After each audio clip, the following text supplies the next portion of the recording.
membacakan materi tentang badan usaha berbadan hukum dan badan usaha tidak berbadan hukum.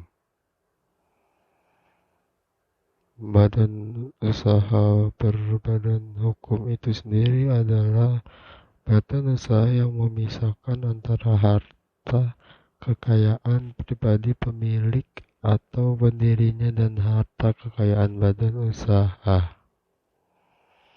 Kekurangan badan usaha yang itu sendiri yaitu ketika pengusaha memiliki modal yang tidak banyak, maka sangat sulit untuk mendirikan badan usaha, khususnya yang berbadan hukum.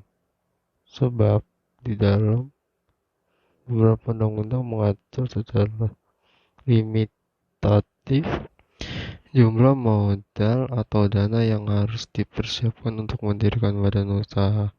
Oleh sebab itu, biasanya pembentuk badan usaha yang berbadan hukum ini dibentuk untuk pengusaha dalam skala menengah atau skala atas.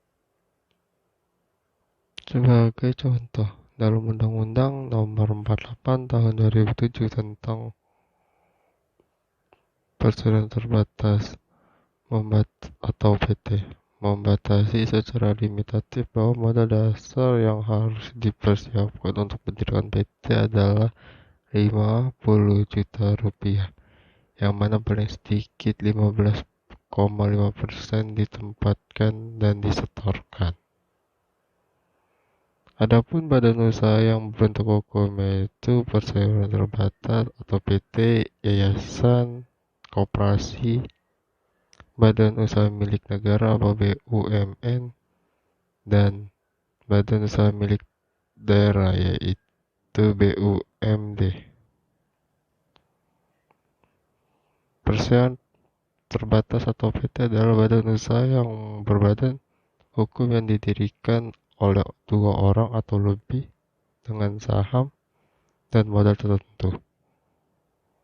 Pengaturan mengenai perseroan terbatas dan diatur dalam Undang-Undang Nomor 40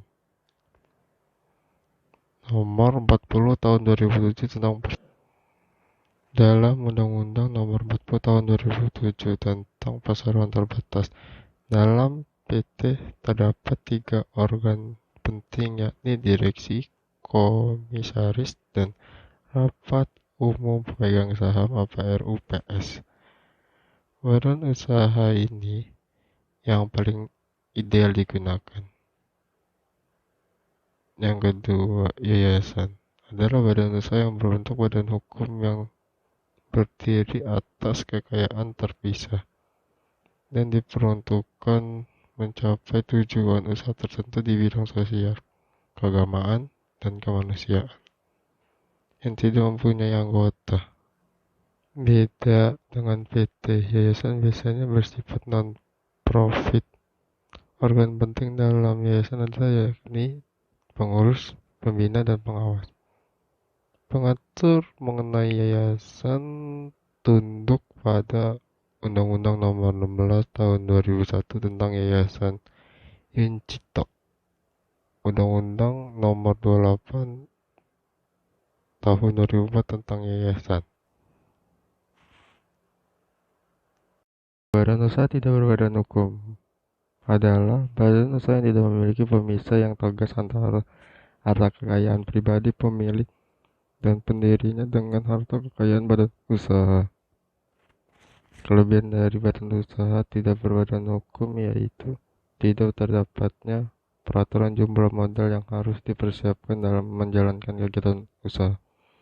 Selain itu, biaya jasa pembentukan akte pendiri dan badan usaha tidak berbadan hukum lebih kecil daripada badan usaha yang berbadan hukum. Oleh sebab itu, pembentukan badan hukum yang tidak berbadan hukum dibentuk oleh pengusaha yang menjalankan kegiatan usaha mikro, kecil, dan menengah atau UMKM. Adapun badan usaha yang tidak berbadan hukum yaitu CV atau persekutuan komanditer, yang kedua firma, yang ketiga persekutuan perdata. Firma adalah persekutuan dua orang atau lebih untuk menjalankan usaha. Ciri khas yang menggunakan nama bersama. Karena menggunakan nama bersama, maka tanggung jawabnya dan resikonya pun ditanggung bersama. Andai salah satu anggota berhutang, maka semua anggota turut menanggungnya. Firma biasanya digunakan untuk kategori usaha jasa atau pelayanan seperti jasa hukum atau akuntan. Persekutuan komanditer atau JV adalah usaha bersama yang didirikan dua orang atau lebih dengan ciri khusus adanya pengelola dan pemodal.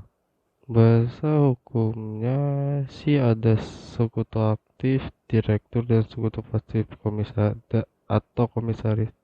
Sekutu aktif bertindak sebagai pengurus, sedangkan sekutu pasif hanya memasukkan modal dan tidak aktif dalam pengurusan usaha. Dengan perbedaan kewajiban tersebut, maka tanggung jawab tiap posisi berbeda. Terima kasih semuanya. Semoga bermanfaat.